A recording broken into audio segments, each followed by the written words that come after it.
Y tenemos como tema de nuestra conferencia en esta noche, la batalla cósmica. La batalla cósmica. Después hubo una gran batalla en el cielo, y Miguel y sus ángeles luchaban contra el dragón.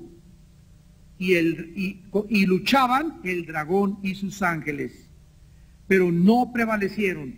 O sea, ya no tuvieron fuerza, ni se halló ya lugar para ellos en el cielo. Y fue lanzado fuera el gran dragón, la serpiente antigua que se llama Diablo y Satanás, el cual engaña al mundo entero. Fue arrojado a la tierra y sus ángeles fueron arrojados con él.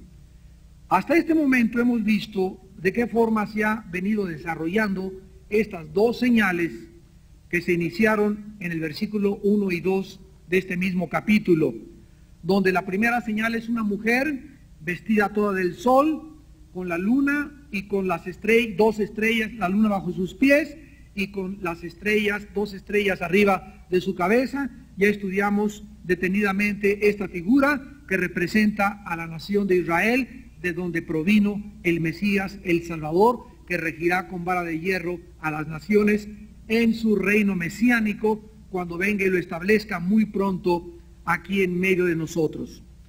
Vemos también que en el momento en que esta mujer o Israel estaba a punto de parir a un niño, el Espíritu Santo usa la figura de un dragón parado enfrente de la mujer, esperando a que nazca este niño varón para devorarlo.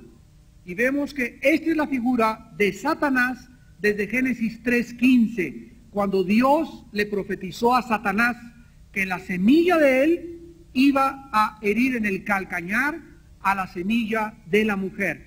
Y vemos que la semilla de la mujer fue Cristo y le hirió, ¿verdad?, temporalmente el diablo a Cristo en la cruz. Sin embargo, Cristo aún no ha herido de muerte a Satanás. A una serpiente no es hasta que le cortas la cabeza que hasta que acabas con ella. Entonces, el único punto vulnerable de la serpiente es la cabeza. Y hasta que no venga Cristo, como lo vamos a ver esta noche, la serpiente no tendrá la cabeza cortada. O sea, él aún ha sido rendido, inoperante en su ataque contra nosotros. En la cruz del Calvario, Cristo exhibió públicamente a las potestades, Colosenses 2, Hebreos 2, 14 y 15, y libró a los que estábamos sujetos. Por el temor a la muerte, nos libró de la servidumbre de Satanás. Pero Satanás sigue vivito y coleando, por lo cual se nos manda en Efesios 6 a los cristianos que nos pongamos una armadura para poder resistir sus dardos de fuego. Si Satanás ya no nos hiciera nada, no hubiera gastado el apóstol Pablo papel y tinta en el capítulo 6 de Efesios para alertarnos y advertirnos que nos pongamos la armadura, que nos vistamos de la armadura del Señor, porque si no, los dardos de Satanás a los cristianos nos pueden alcanzar. Entonces, el cristiano es vulnerable a Satanás y sus demonios cuando el cristiano cree que puede en sus propias fuerzas, en su propia capacidad y en su propia sabiduría luchar contra Satanás y contra sus ángeles. Necesitamos vestirnos de Dios. Es Dios el que pelea la batalla, es Dios nuestro escudo. Él es el que pelea contra el diablo, no nosotros. Nosotros vamos en el nombre de Jesús y es Jesús el que tiene el poder de poder luchar y ahuyentarlo de nuestra vida. Dice en Santiago 4, someteos a Dios y el diablo huirá de vosotros. De otra manera, si no nos sometemos a Dios y no nos ponemos bajo la autoridad y la cobertura de Dios, Satanás puede atacarnos y somos vulnerables a sus demonios y a sus ataques. Él puede atacar a un cristiano mentalmente, puede comenzar a hacerte actuar de forma anormal, te puede comenzar a provocar paranoias. Cristianos que se sienten que todo el mundo los persigue, que todo el mundo los va a asaltar, que todo el mundo los va a robar. Todos estos temores no deben existir en un hijo de Dios.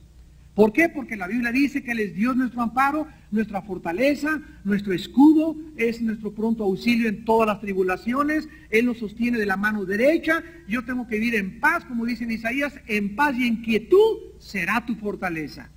Entonces yo no puedo ser cristiano, vivir con paranoia y con miedos y con temores y meterme la pistola por acá y estarme cuidando y viviendo así en mi casa, porque no es posible vivir así. Dice la Biblia que el que habita al abrigo del Altísimo morará bajo la sombra del Omnipotente. Diré yo a Jehová, castillo mío, mi roca, mi Dios, mi libertador, ¿de quién he de temer? Entonces es importante toda esta información para que comprendamos en esta noche lo que vamos a estudiar acerca de la guerra o la batalla cósmica. Dice el versículo 7 que después de todas estas circunstancias en las que ya estudiamos, el continuo ataque de Satanás contra Israel y el continuo ataque de Israel, de Satanás contra la semilla de la mujer que vamos a ver al final del capítulo, es algo simbólico para nosotros también. Cuando Satanás no puede con tu vida y con tu matrimonio, y hay matrimonios fuertes que los dos oran diario, que los dos viven en santidad, y no hay nada que se pueda acercar a su casa, nadie que los pueda tocar. Cuando Satanás y sus demonios ven que el matrimonio está así, entonces Satanás se va contra nuestros hijos, contra nuestra descendencia. Y si no, se va contra tus nietos. Pero él persigue la semilla. Y Jesús lo dijo claramente en Juan capítulo 5, si el mundo los aborrece, no te preocupes, porque no es a ti el que te aborrece, es a mí, dijo Jesús. Entonces, el ataque de Satanás a nosotros es para lastimar a Dios. Él no pudo, ya lo vimos en la clase pasada, cuando Cristo colgó en la cruz del Calvario, fue la victoria más grande. Cuando Cristo resucita, se dio un susto a Satanás. Cuando Cristo resucita y se da cuenta que no lo venció en la cruz, sino que la cruz era parte del plan de Dios. Y entonces, ahora que Cristo, el Hijo de la mujer, como vimos, fue arrebatado para Dios y para su trono, y no pudo Satanás hacerlo nada, ni impedir su nacimiento, se ha venido contra nosotros, que somos la descendencia de él, porque tenemos la semilla de Jesús dentro de nosotros. Entonces el diablo ataca al pueblo de Dios, el diablo ataca a los cristianos, ¿para qué? Para hacer sufrir a Dios, para atacar a Cristo. Cuando Satanás ataca a un hijo mío, ¿a quién le duele? A mí, ¿verdad? Todos nosotros que somos padres sufrimos profunda, inmensamente, cuando alguno de nuestros hijos se está apartando o vemos que Satanás lo tiene ahí arrinconado. Sufrimos. Y sufrimos sobre todo cuando ya son mayores de edad, ¿verdad? Cuando sabemos que ya no podemos hacer nada y que ellos deben de pelear su lucha, y si no son cristianos, orar por ellos. Pero el ataque es contra nosotros para hacer sufrir a Jesús.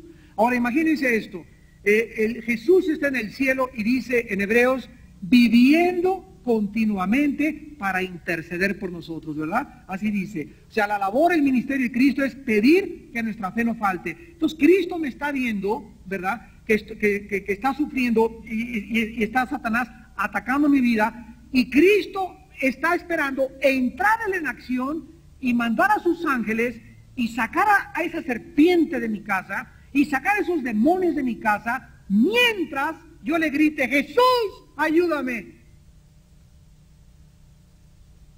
Entonces Dios está más que dispuesto, el que no escatimó a su Hijo.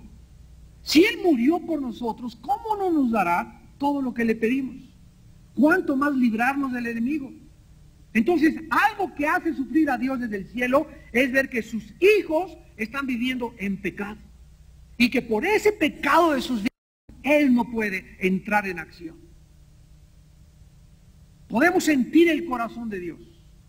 Y lo mismo que pasa a ti con un hijo tuyo, como la historia en Lucas 16 del hijo pródigo. Lucas 15. Cuando el hijo se va de su casa, el padre no pudo hacer nada por el hijo. Él se fue y tuvo que desperdiciar sus bienes, pero el padre, ¿qué cosa? ¿Cuál es el retrato del padre ahí? Siempre lo estuvo esperando, con los brazos abiertos, hasta que regresara arrepentido. ¿No? Y no es hasta que regresa arrepentido el hijo pródigo que el padre lo abraza y le dice, hagamos fiesta. Mi hijo era perdido y ha sido hallado. Estaba, ¿verdad?, como un limosnero, y ahora siéntate y disfruta de mi mesa y come los mejores manjares. Y traigan el mejor becerro y pónganle un anillo y calzado en sus pies. Es el retrato del cielo. donde Dios nos está esperando continuamente, pero muchas veces no podemos sentarnos a la mesa y tener paz y tener felicidad y disfrutar las cosas que Él nos ha dado por nuestra rebelión. Porque creemos que lejos de Él nos puede ir mejor en la vida. Y cualquiera cristiano que se aleja de Dios vive perdidamente y acabará dándole de comer a los puercos.